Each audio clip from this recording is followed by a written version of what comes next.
Hello, dear fans, friends, and subscribers. Welcome to the Cricket Happening Show.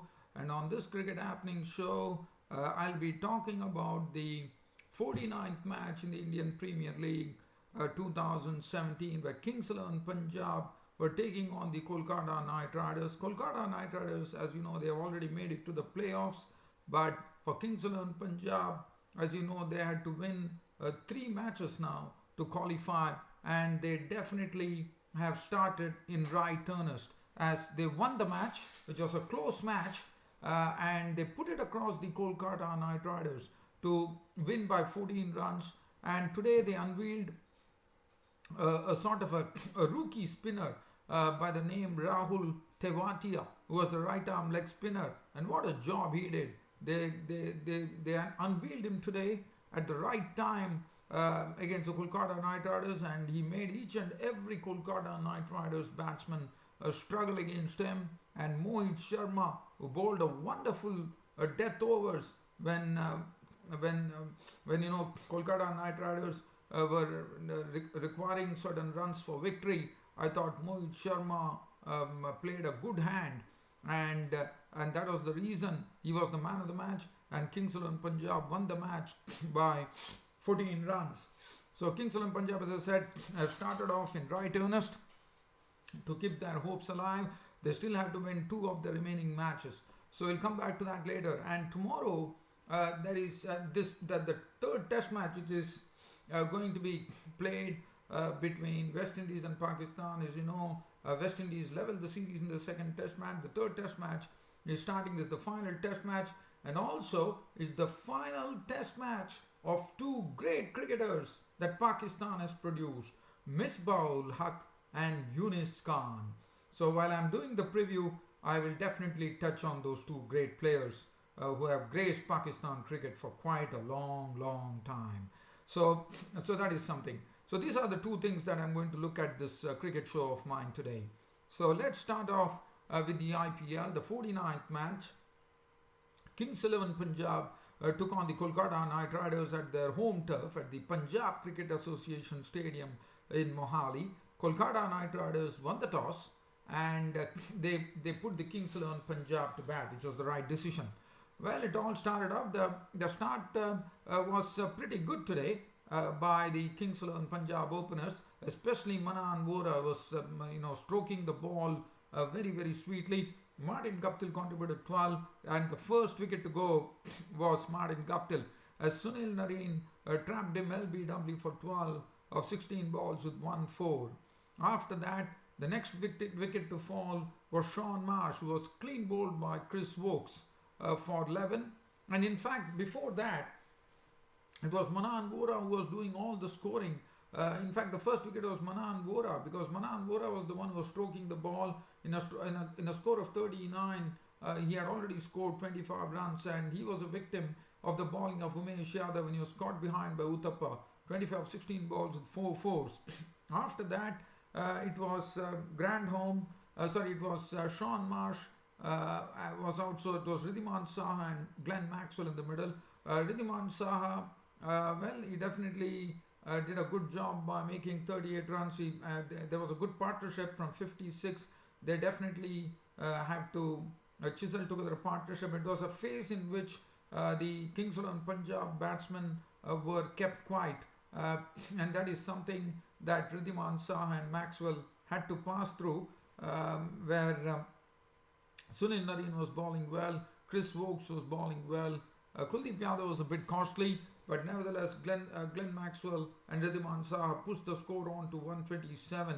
And Maxwell, in the final analysis, we saw really opening up by clattering some sixes on the bowling of Kuldeep Yadav to make a very well made 44 of 25 balls, 1-4 and 4 sixes. Ridhiman Saha's contribution was 38 of 33 deliveries, 2 fours, 1 6. Akshar Patel was not out on 8. Swapnil Singh was bowled by Wokes for 2. And Tewatia, who was playing today, playing his first game in IPL 2017, who turned out to be a surprise packet for Punjab. Rahul Tewatia was not out on 15 of 8 deliveries with 3 fours, as Kings XI Punjab finished on a score of 167 for 6. of the 20 overs. Umesh Yadav, 3 overs, 1 for 26, grand home, 4 overs, none for 37, was a bit costly. Sunil Narine did his job, 4 overs, 1 for 27. Chris Wokes, 4 overs, 2 for 20, as always, very, very economical. Rajput, 2 overs, none for 17. Kuldeep Yadav got taken for runs, but he picked up 2 wickets for 34 of his 3 overs. Now, Kolkata Knight Riders were given a target of 168 to actually win the match, and this is what happened. Kolkata Knight Riders started off in breezy fashion as usual with two very aggressive openers in the middle, Sunil Narine and Chris Lynn. And Sunil Narine kept blasting. He hit Sandeep Sharma and Matt Henry for boundaries, and in no time he had made 18 runs of just 10 deliveries with 4 fours before it was Mohit Sharma, who was the best bowler today, was brought into the attack, and he actually nipped the wicket of Sunil Narine by getting him clean bowled for 18 of 10 balls with 4 fours. That was wicket number 1. 39 for 1 was the score in the 4th over. I mean, look at the run rate. Narine, once he walks in and when he leaves, you can see the scoreboard of KKR always has a different feel to it. 39 for 1 in the 4th over. Now, Chris Lynn was joined in by Gambhir. Now, this was the time, once Sunil Narine was out, it was a clever move on the part of Glenn Maxwell to introduce Rahul Tewatia, the right-arm leg spinner, into the attack. And the right-arm leg spinner definitely gave a lot of headaches to the Kolkata Knight Riders. But at one end, Chris Lynn was firing on all cylinders. He was doing his good job, and he was really stroking the ball very well, and he was hitting those very good sixes as well. But Rahul Tewatia was causing a lot of problems. Gautam Gambhir, normally a very good player of spin, struggled big time today, was not able to pick up the deliveries of Tewatia, and in the process Gambhir had a very real struggle. Normally he's a very good player of spin, but today he was kept quiet. At the other end, Mohit Sharma was bowling a decent line, and Mohit Sharma was a bit costly, I would say, but it was Rahul Tewatia who started drilling a hole in the Kolkata Knight Riders innings when he picked up 2 key wickets. First, he picked up the wicket of Gautam Gambhir by getting him caught by Marsh, and then Robin Uthappa was out to a googly from Tewatia. He was gone, caught Patel for naught, which kept them at 79 for 3 in the 10th over. After that, Manish Pandey was there, but Chris Lynn at the other end was firing very well, and that was the good news for Kolkata Knight Riders. He was going on serenely. He was not troubled at all. For him, pace and spin was coming alike for him. So he definitely did not have much problems. But Manish Pandey, after making 18 runs of 23 balls with 1-4, departed, which brought in Grant home. The match became exciting when Manish Pandey departed with 131, but still there was time to go for it. 131 when Manish Pandey departed. Grandhomme came in. Chris Lynn was the one who was striking it, but the big wicket fell for Kolkata Knight Riders when Chris Lynn was the only way he could have been out was a run out, and that's what precisely happened as Akshat Patel relayed in a beautiful throw to Saha, who took off the bails, and Chris Lynn was a big wicket for Kings XI Punjab, and when Chris Lynn went, they knew that they could do something here, and that's what they precisely did. So Chris Lynn was run out for 84 of 52 balls, 8 fours and 3 sixes, but again it was not easy because they still had Colin D. Grandhomme and Yusuf Pathan in the middle. But Pathan was also gone. Mohit Sharma picked up his wicket for 2, and that really put a real spanner into the Kolkata Knight Riders' works. And then finally, in the 19th over, Yusuf Pathan was out. So that was 19th over, the score of 139. It was a stiff ask, I would say, because they still required 28 runs. But in the end, all they managed was half of it. But what splendid bowling from Mohit Sharma. Mixed it up very well. He kept Grandhomme and Chris Wokes very quiet because normally one would have expected Grandhomme and Chris Wokes to actually complete the victory. But the problem was that Mohit Sharma, who was not really bowled well, but Glenn Maxwell had no other choice but to bring him in the final over. And what a spell of bowling from Mohit Sharma. He started bowling superbly, beautiful Yorkers, slow deliveries. He mixed it up very well, and he saw to it that that the Kings of Punjab won the match by 14 runs. And one would have expected Grant Home and Chris Wokes to actually take them to victory, but didn't happen. And in the final analysis, it was all over with that splendid final over from Mohit Sharma, and it was all over. 153 for 6 was what Kolkata Knight Riders finished with, thus losing the match by 14 runs. Grant Home was not out on 11 of 7 balls with 1-4. Chris Wokes was not out 8 of 6 balls with just 1-6, but nothing they could do. And it was thanks to Mohit Sharma's very good death bowling and the final analysis, which actually won the match, and he was the man of the match. The bowling, Sandeep Sharma, 4 overs, none for 31. Henry was costly, 3 overs, 1 for 31. Mohit Sharma did a wonderful job, 3 overs, 2 for 24, especially coming into the final bend. Akshar Patel, 4 overs, none for 28. Tewatia was the real surprise packet, which was unveiled, and he took 2 key wickets of Robin Uthappa and Gautam Gambhir. 4 overs, no made, and 2 for 18. And Swapnil Singh bowled 2 overs for 19. So that was the story as far as the Kings of Punjab and KKR were concerned. But KKR losing to Kings of Punjab came as a surprise. But Kings of Punjab is definitely, they probably have walked in with the real goal now of winning all the 3 remaining matches to qualify for the playoffs, and that they did it. They have started off in right earnest by having this victory over the KKR. So well done, Kings 11 Punjab. Now we'll shift to some international cricket, and we are talking about the final test match which is coming up tomorrow between West Indies and Pakistan in the series. The series is well poised right now, with West Indies and Pakistan already level as far as the series is concerned, and it is going to be interesting. So let's talk about Pakistan, and the reason I'm talking about Pakistan is that all the cricket fans for one final, and especially Pakistan cricket fans, they would have one final glimpse of Younis Khan and Misbah Haq in action in a test match.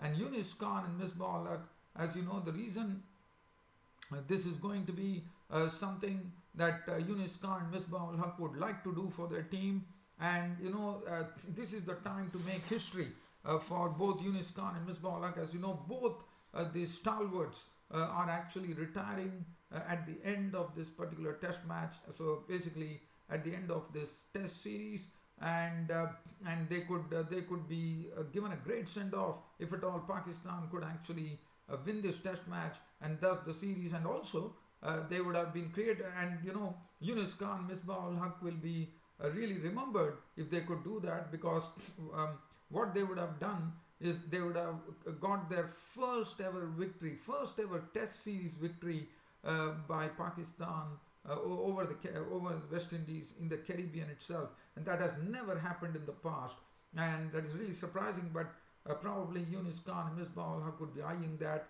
as they know if they could do that, I think they would be retiring.